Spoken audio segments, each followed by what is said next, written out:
बिहार विधानसभा चुनाव का बिगुल बज चुका है। चारों तरफ सियासी सरगर्मियां तेज हो गई हैं। हर पार्टी अब जनता को लुभाने में लगी है। कोई वादा कर रहा है नौकरी का तो कोई गारंटी दे रहा है विकास का, लेकिन असली फैसला तो जनता के हाथों में ही है। इस बार किसकी सरकार बनेगी ये तो वक्त बताएगा, लेकिन आज हम बात करने जा रहे हैं एक ऐसी सीट की जिसका नाम लेते ही बिहार की राजनीति की पूरी कहानी आंखों के सामने घूम जाती है। जी हाँ, बात हो रही है यहाँ पर राघोपुर विधानसभा सीट की।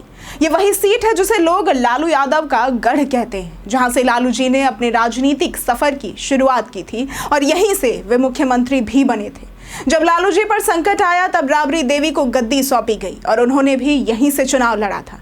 कहने को तो ये सिर्फ एक विधानसभा सीट है, लेकिन असल में ये लालू परिवार की सियासी जमीन भी रही है।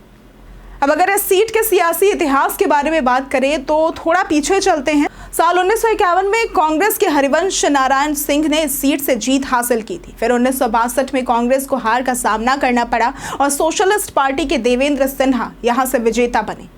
1967 में हरिवंश नारायण सिंह ने पार्टी बदलकर जनसंघ के टिकट पर जीत हासिल की। इस दौर में बिहार में राजनीतिक उठापटक और सरकारों के लगातार बदलने का दौर जारी था। 1969 में कांग्रेस के रामवृक्ष राय ने इस सीट पर जीत हासिल की। 1977 में आपातकाल के बाद जनता पार्टी की सरकार आई और राघोपुर सीट से जनता पार्टी के उम्मीदवार जीत गए।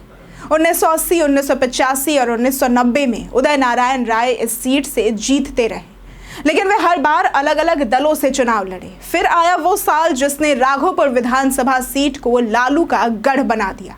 हम ऐसा इसलिए कह रहे हैं क्योंकि 1995 में लालू प्रसाद यादव ने राघोपुर सीट से जीत हासिल की थी। इसके बाद ये सीट लालू परिवार की निजी जागीर बन गई। 1997 में जब लालू यादव को चारा घोटाले में जेल जाना पड़ा तब उन्होंने राघोपुर सीट अपनी पत्नी राबड़ी देवी के लिए छोड़ दी। उसके बाद 2005 में बिहार में 2 बार चुनाव हुए थे, पहली बार फरवरी में और दूसरी बार अक्टूबर में, जब राज्य की जनता ने वोट डाला। बिहार में ऐसा पहली बार हुआ था जब एक ही साल में 2 बार चुनाव हुए थे। पहले चुनाव में राघोपुर सीट से राजद की राबड़ी देवी ने एलजेपी के राजीव रंजन को हराया। वहीं अक्टूबर में हुए चुनाव में फिर से राबड़ी देवी को जीत हासिल हुई। तो कुल मिलाकर राबड़ी ने 3 बार इस सीट से जीत दर्ज की, लेकिन 2010 में उन्हें सतीश कुमार यादव ने फिर से मात दे दी। फिर आए लालू के छोटे बेटे और वर्तमान में नेता प्रतिपक्ष तेजस्वी यादव, जिन्होंने 2015 में सतीश कुमार यादव को ही मात दी और बन गए राघोपुर के बादशाह। वो 2020 में भी 38,174 वोटों से एक बार फिर उन्होंने जीत दर्ज की।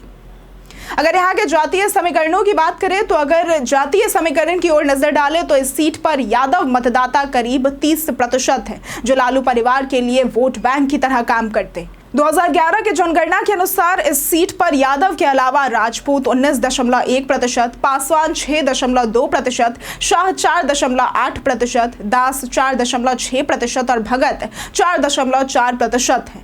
इसके अलावा कई अन्य समुदाय भी हैं जो अहम भूमिका निभाते हैं। हालांकि जातीय समीकरण ही इस सीट की राजनीति में अहम भूमिका भी निभाते थे, लेकिन पिछले कुछ चुनावों में विकास और स्थानीय मुद्दे भी चुनावी बहस में आने लगे।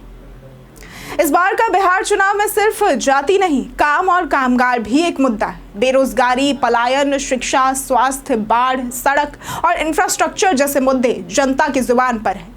इस बार बिहार में किसकी सरकार बनेगी, इसका जवाब फिलहाल आसान नहीं है। एक तरफ आरजेडी और तेजस्वी यादव की लोकप्रियता है तो दूसरी तरफ एनडीए की संगठित ताकत और केंद्र की सरकार का सपोर्ट है। मुद्दे, जाति और गठबंधन तीनों का असर 2025 के नतीजों को तय करेगा। आखिर में सवाल बस यही कि जनता क्या चाहती है, काम या कम्युनिटी, विकास या विरासत, बदलाव या भरोसा। ये सब सवाल बिहार की राजनीतिक फिजा में तैर रहे हैं और जवाब मिलेगा इसी साल जब बिहार की जनता अपना जनादेश देगी। अगर आपको आज की ये वीडियो पसंद आई हो तो इस वीडियो को लाइक करें, शेयर करें और साथ ही हमारे चैनल को सब्सक्राइब करना ना भूलें। आज के लिए सिर्फ इतना ही। वीडियो में साथ बने रहने के लिए धन्यवाद।